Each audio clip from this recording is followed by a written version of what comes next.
My previous documentaries on the economy of India surprised many people around the world. For many of them, it was something unexpected, unbelievable, shocking, and also eye-opening. Well, it's not entirely their fault, as over the years, the international mainstream media mostly fed them one-sided stories from India about its poverty, slums, and all other problems. Should we just blindly believe that the international media has been doing it innocently? Or should we question if they have a hidden agenda? Don't you think that we deserve to know the complete truth before we form our opinion about a country? When hearing the truth starts to shock you, it's a sign that you must start questioning the system around you. It's time that you open your senses and mind and evolve your brain before you become the victim of the media with vested interests. It's time that you realize that the international mainstream media, which is supposed to increase your awareness, is actually making you more unaware and willingly keeping you in the dark. Today, India is the fastest growing major economy of our planet. And do not be surprised, because it had always been the biggest economy of the world right through the human history until it was looted by its invaders and colonizers. Yet many of us around the world have no clue about it. Well, there are many reasons behind it, and one of the biggest reasons is the role of the international media. After India got its independence in 1947, its colonizers did everything that was in their power to prove to the world that India could not self-sustain itself without them. They wanted to prove to the world that they were in India for a good reason. The looters wanted the world to falsely believe that they were the saviors of India. Pushing India into a civil war right after the independence was just the beginning, because the next steps that were going to be taken were no less dangerous. And those steps were to control the global news and form the incorrect opinion of the world's citizens and also their own people about India, and to achieve a fake goodwill in order to justify their unethical stay in India. The truth is that what the colonizers did to India during their rule, they continued the same even after their departure from India, but this time it was done by their media. And that is why highlighting only the uglier side of India, its problems, its poverty, its social issues started. But these colonizers never mentioned that many of those problems were actually given to India by them. By doing this, they desperately tried to prove that India was anyway a country full of problems, and their stay in India was justified. It is the biggest irony when the robbers, after robbing a house, start to complain about the poor condition of the house that they just robbed, and showcase it to the world by their institutions like media, who get formed and powered by the very same newly acquired looted wealth from the very same country which they are going to criticize. By controlling the media, they successfully control the minds of their own people and also form the opinions that they desired among the world's citizens by establishing global media houses. Largely, they have been successful in this strategy, as they have been able to not just form a wrong opinion on India of the world's citizens, but also they were able to falsely educate few of the citizens of their former colonies as well. And today, a few of the citizens of these former colonies shockingly believe that the colonizers did good to them. The fact is that, very cleverly, these colonizers still managed to influence and run academic institutions and schools in their formal colonies, which fed the same propaganda to the future generation of their formal colonies, creating sympathy in the hearts of some of the innocent citizens for their ex-colonizers. And simultaneously, the same propaganda was also backed by the international news agencies originating from the land of the colonizers.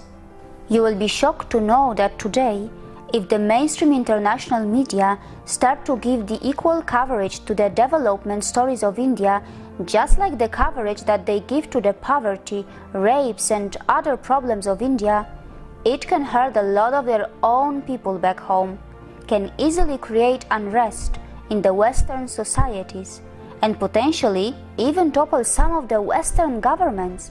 Shocking, isn't it? Let me tell you the reason behind this.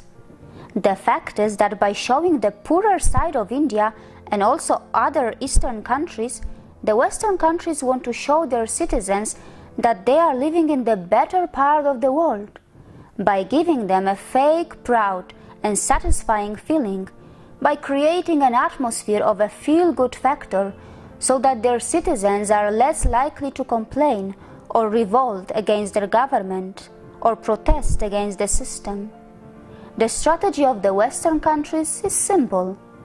If you can't improve the conditions in your country, make sure that you criticize the others, because that also can help to keep the citizens calm and somehow satisfied. By deliberately keeping them in the dark and by feeding such negative stories from the other side of the world, the citizens of the so-called developed world come under the impression that they are so lucky to belong to the better side of the world, and it helps those governments to rule its people. But finally, this old strategy is increasingly becoming less effective because one can't suppress the truth for too long. And that is visible in the increasing numbers of protests and revolts that have been taking place in the West against the governments due to unemployment, economic crisis, and other serious issues. The riots that took place in the UK in 2011 was just one small example of the anger and unrest among the citizens of these Western countries, whether it's Europe or America. The truth is that the whole so-called developed world is facing a terrible economic crisis from the last few years, which is very less likely to be properly fixed. And what is even worse is that its citizens are getting to know the truth and are increasingly getting to know the development of the other side of the world by traveling around the world, by the rise of the social media, which they can't still fully control, and also by the people-to-people interaction around the world. And thus, a long-kept secret by the Western governments and the Western media is finally starting to be exposed, and the people of the Western world are slowly starting to complain and rise against their governments, as they are slowly starting to realize that they are not living in the best part of the world anymore. And that is why the Western governments and their controlled media are trying the last-ditch attempt to delay this unrest by strongly feeding them the negative news of the Eastern world. And that includes a lot from India as well. And it is because India is believed to be the next rising economic powerhouse of the world. The brainwashing of the citizens of the Western world is done in many ways by their own media. For example, one must realize that there is no point to compare the average salaries of two countries when one country has artificially kept its currency overvalued and one has kept it undervalued. Also, how can one compare the salaries of two countries when the cost of living in one country is so much lower than the other? But they do show them such examples. And that is just one little thing that I mentioned. We must realize it is not just about what we earn. It is also about what we are able to save. The truth is that an average Indian is able to save more than an average European, even though India has a rapidly growing consumer market.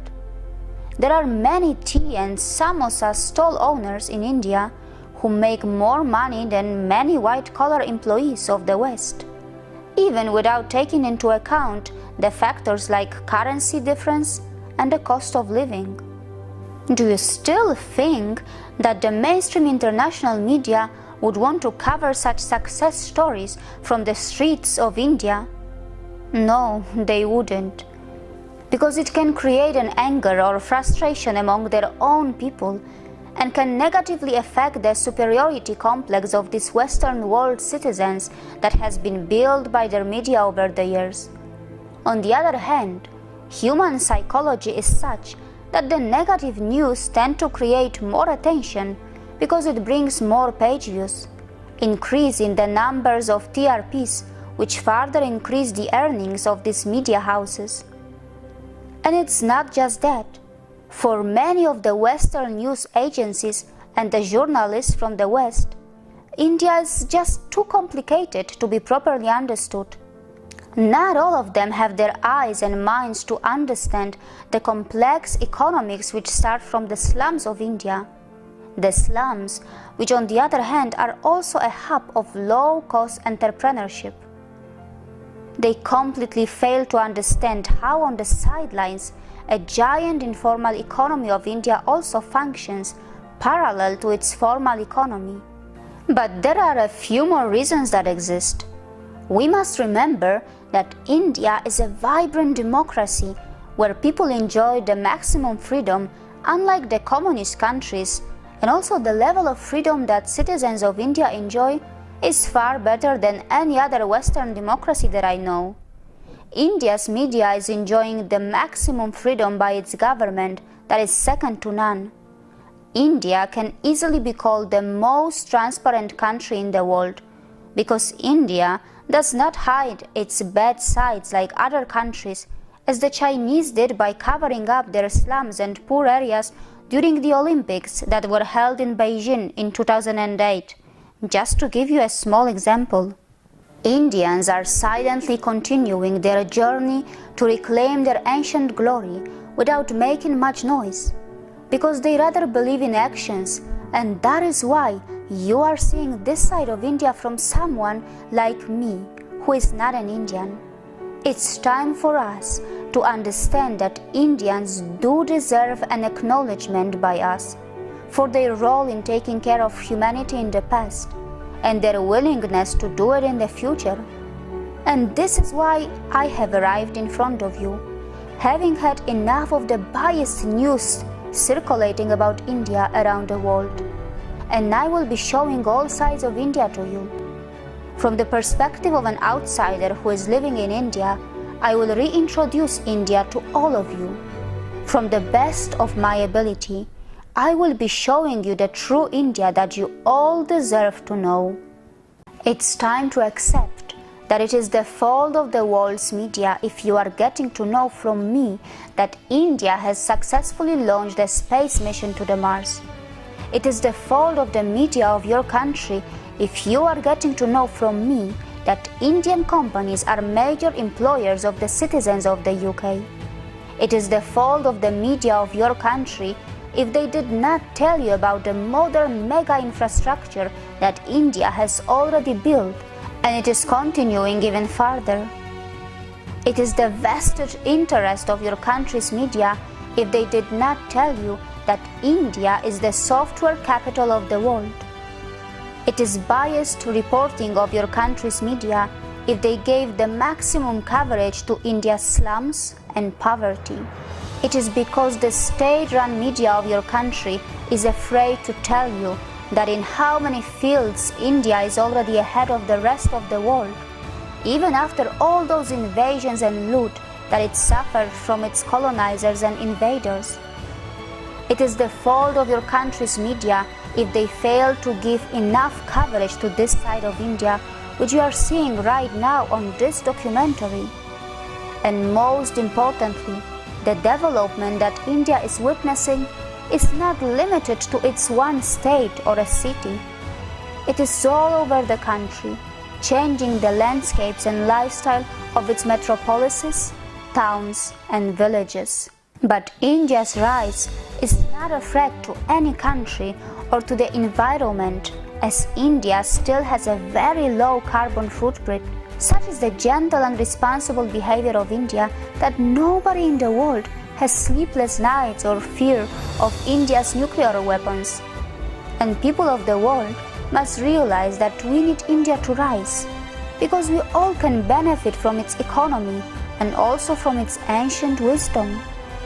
I am not trying to suggest that India has absolutely no poor people or no problems of her own. But the same also cannot be claimed by China, Europe or the USA.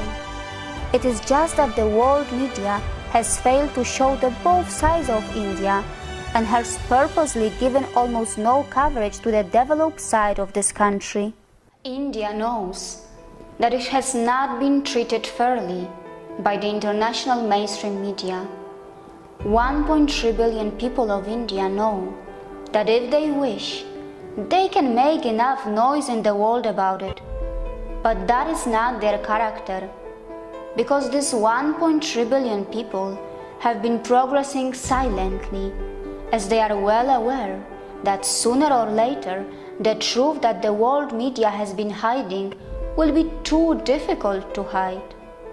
The truth that is visible in the major all-round growth that is happening all over India, the truth that is visible in the sweat of its farmers and in the brains of its corporate sector, the truth that is visible in the fact that India is the only country in the world which, even after all the loot by the invaders, has reconstructed and rebuilt its wealth by its hard-earned money, not by selling crude oil, not by colonization, and not by being the biggest arms exporter, but by its sheer hard work, morals, and by the wealth of its ancient Vedic wisdom. It's the same truth that is also visible in the ancient temples of India, where the Sanskrit mantra Loka Samasta Sukino Bhavanthu is still chanted every day, as India remains a unique country that not only prays for its own well-being, but for the entire world and mankind. See you again.